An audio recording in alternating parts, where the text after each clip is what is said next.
ಬಂಟ್ವಾಳ ತಾಲೂಕಿನ ಬೀಮೂಡ ಗ್ರಾಮದ ಪಲ್ಲಮಜಲು ಪ್ರದೇಶದಲ್ಲಿರುವ ಕಲ್ಲಿನ ಕೋರೆಗೆ ಸಂಬಂಧಿಸಿದಂತೆ ಗಣಿ ಮತ್ತು ಭೂವಿಜ್ಞಾನ ಇಲಾಖೆಯ ಅಧಿಕಾರಿಗಳು ಮತ್ತೊಮ್ಮೆ ಸ್ಥಳಕ್ಕೆ ಭೇಟಿ ನೀಡಿ ಪರಿಶೀಲನೆಯನ್ನ ನಡೆಸಿದ್ದಾರೆ.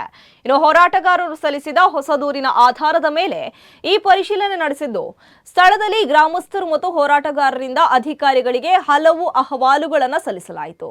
ಕಲ್ಲು ಸಿಡಿಸಲು ಅಗತ್ಯ ಅನುಮತಿ ಇಲ್ಲದಿದ್ದರೂ ಕಳೆದ ಸುಮಾರು 17 ವರ್ಷಗಳಿಂದ ಸ್ಫೋಟಕಗಳನ್ನು ಬಳಸಿ ಕಲ್ಲು ಒಡೆದು ಸಾಗಾಟ ನಡೆಸಲಾಗ್ತಾ ಇದೆ ಎಂಬ ಆರೋಪವನ್ನ ಹೋರಾಟಗಾರರು ಪುನರುಚ್ಚರಿಸಿದ್ದಾರೆ. ಇನ್ನು ಈ ಕುರಿತು ಕಳೆದ 1 ವರ್ಷದಿಂದ ನಿರಂತರ ಹೋರಾಟ ನಡೆಸಲಾಗ್ತಾ ಇದ್ದು, ಪ್ರಕರಣದ ತನಿಖೆ ಜಿಲ್ಲಾಧಿಕಾರಿಗಳ ಹಂತದಲ್ಲಿದೆ ಎಂದು ತಿಳಿದು ಬಂದಿದೆ. ಇದೀಗ ಮತ್ತೊಮ್ಮೆ ಗಣಿ ಇಲಾಖೆಯ ಸಲ್ಲಿಸಲಾದ ದೂರಿನ ಹಿನ್ನೆಲೆಯಲ್ಲಿ ಇಲಾಖೆಯ ಅಧಿಕಾರಿ ದಿಲೀಪ್ ಕುಮಾರ್ ಅವರ ನಿರ್ದೇಶನದ ಮೇರೆಗೆ ಅಧಿಕಾರಿಗಳಾದ ಪವನ್ ಹಾಗೂ ಮಾದೇಶ್ ಸ್ಥಳಕ್ಕೆ ಭೇಟಿ ನೀಡಿ ಪರಿಶೀಲನೆಯನ್ನು ನಡೆಸಿದ್ದಾರೆ. ಪರಿಶೀಲನೆ ವೇಳೆ ಸ್ಥಳದಲ್ಲಿದ್ದ ಹೋರಾಟಗಾರರು ಹಾಗೂ ಗ್ರಾಮಸ್ಥರು ಕಲ್ಲು ಕೋರೆಯಿಂದ ಉಂಟಾಗ್ತಾ ಇರುವಂತಹ ಪರಿಸರ ಮತ್ತು ಸಾರ್ವಜನಿಕ ಸುರಕ್ಷತೆ ಸಂಬಂಧಿತ ಸಮಸ್ಯೆಗಳ ಬಗ್ಗೆ ಅಧಿಕಾರಿಗಳ ಗಮನ ಸೆಳೆದರು. ಈ ಸಂದರ್ಭ ಕೋರೆಯ ಸಮೀಪದ ಮನೆಯೊಂದರ ಮಾಲಕರು ಗಣಿಗಾರಿಕೆಯಿಂದ ಗುಡ್ಡ ಕುಸಿದು ತಮ್ಮ ಮನೆಯ ಅಪಾಯ ಉಂಟಾಗುವ ಸಾಧ್ಯತೆ ಇದೆ ಎಂದು ಅಧಿಕಾರಿಗಳಿಗೆ ತಿಳಿಸಿದರು. ಈ ಸಂಬಂಧ ತಹಶೀಲ್ದಾರ್ ಹಾಗೂ ಜಿಲ್ಲಾಧಿಕಾರಿಗಳಿಗೆ ಪ್ರತ್ಯೇಕ ದೂರು ಸಲ್ಲಿಸುವುದಾಗಿ ಅವರು ತಿಳಿಸಿದ್ದಾರೆ.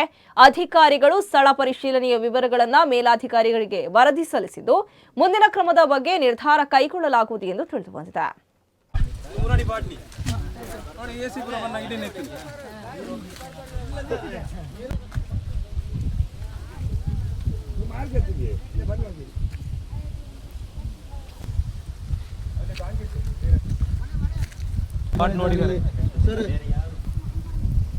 ಇದು ಬಾವಿದ ಗ್ಯಾಪ್ ಹುಡುಕುನೆ ಹೋಯ್ತು ಇದು ಡಿಮ್ ಆಯ್ತು.